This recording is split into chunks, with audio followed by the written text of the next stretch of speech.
The last thing I remember is the shriek of tearing metal and a flash of white-hot light. Then, darkness. I woke up coughing, the air thick with the smell of ozone and something else. Something coppery and sweet. My head throbbed in time with the emergency beacon pulsing a sad, lonely rhythm through the wreckage of the Stardust Drifter. Outside the shattered viewport, a bruised, dark sky hung over a landscape of jagged, obsidian spires that clawed at the heavens. Two suns, one a pale, sickly yellow, and the other a baleful crimson, casting long, distorted shadows that seemed to writhe and twist.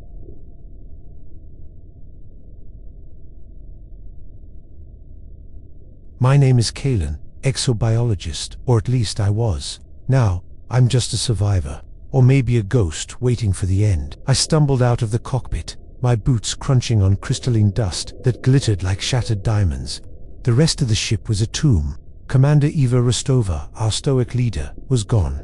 Her command chair ripped from its moorings and flung into the alien wilderness. Jorik, our engineer, a man who could coax life from the deadest of engines, was slumped over a console, his face a mask of serene surprise, a shard of the viewport embedded in his chest. And Alara, our pilot, my Alara. Hope, a fragile, stupid thing, flickered in my chest. Maybe she made it out. Maybe she's out there. The planet itself was a masterpiece of silent hostility. The ground was a carpet of pulsating, bioluminescent fungi that cast an eerie, blue-green glow on everything. The air was thin but breathable, carrying a low, almost subsonic hum that vibrated deep in my bones. There was no birdsong, no insect chirp, just that constant, unnerving hum. It felt like the planet was breathing, waiting. My first priority was survival, water, shelter, and finding Ilara. The ship's emergency kit was miraculously intact. A water purifier, nutrient paste, a multi-tool, a plasma cutter, and a signal flare gun. The ship's long-range comms were obliterated, but the short-range transponder on my wrist unit still worked. It could track other crew biosignals within a 5-kilometer radius. I activated it. Nothing. Just my own lonely blip. Still, I had to try. I chose a direction, heading towards a ridge that offered a better vantage point. Every step was an exercise in caution. The ground squelched and pulsed beneath my boots. Trees with bark like polished bone reached for me with thorny branches. I felt watched. The feeling was so intense it was almost a physical pressure on my skin, a prickling at the back of my neck. I kept glancing over my shoulder, but I never saw anything, just the shifting, alien geometry of the landscape. As the crimson sun began its slow descent, the planet transformed. The blue-green fungi brightened, painting the world in ghostly light. The hum intensified, and new sounds joined the chorus. A wet, clicking sound, like 1,000 tiny legs skittering over rock.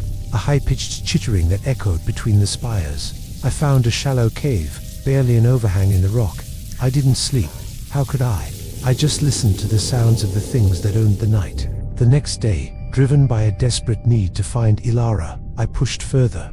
That's when I found the tracks. They weren't human. They were large, three-toed, and ended in what looked like sharp talons that had dug deep into the crystalline soil. They were fresh, and they were heading in the same direction I was. My heart hammered against my ribs. Was Ilara being hunted, or was she with?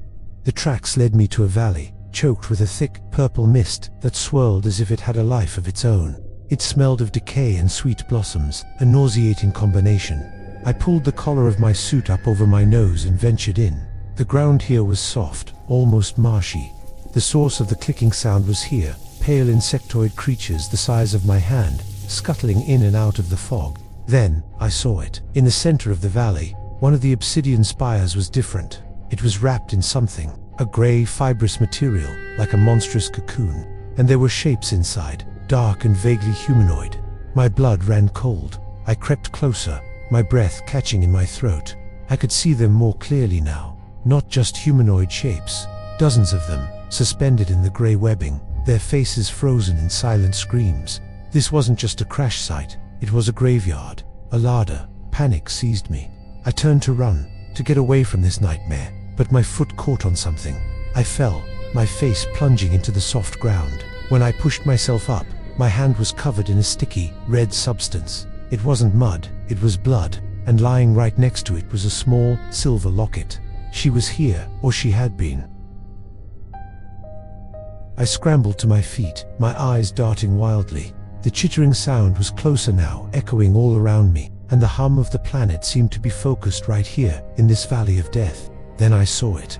Unfurling from the top of the cocoon's spire, a shape emerged. It was not a creature of flesh and bone.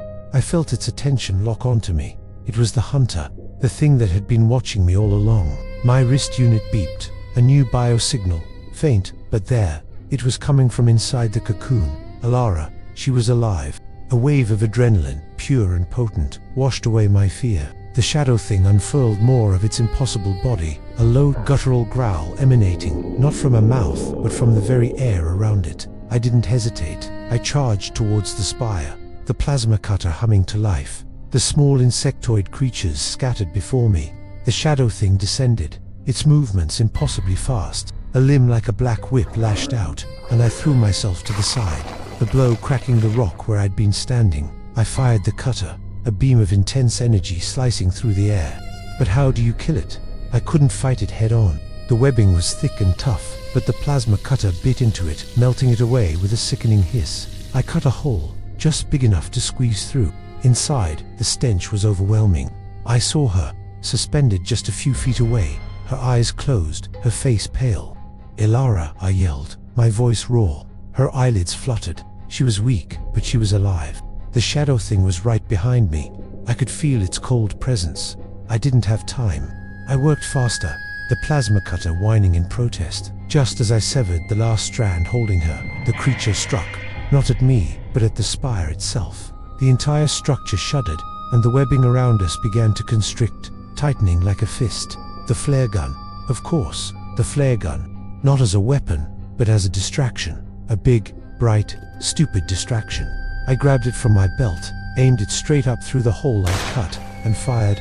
A brilliant crimson sun erupted inside the valley, momentarily blinding me and casting the shadow thing into sharp relief. It recoiled, shrieking a sound that tore at the fabric of reality. That was my chance. I grabbed Alara, throwing her over my shoulder. She was lighter than I remembered. I scrambled out of the collapsing cocoon and ran. I didn't look back. We burst out of the purple mist and didn't stop until the obsidian spires were just jagged teeth on the horizon. We found shelter in another cave, deeper and more defensible this time. She told me what happened. After the crash, she was thrown clear. She woke up alone and was trying to find me when the shadow thing found her. We are not safe, I know that. The planet is alive, and it is hungry. The shadow is still out there, hunting. But now, I'm not alone. I look at Alara, her hand clasped in mine. We survived the crash. We survived the cocoon. We are survivors, but we're still here, and we will fight. We will find a way to send a signal. We will find a way home, or we will make this hostile world our own. The two suns are rising again, and for the first time since I landed, I'm not afraid of the light.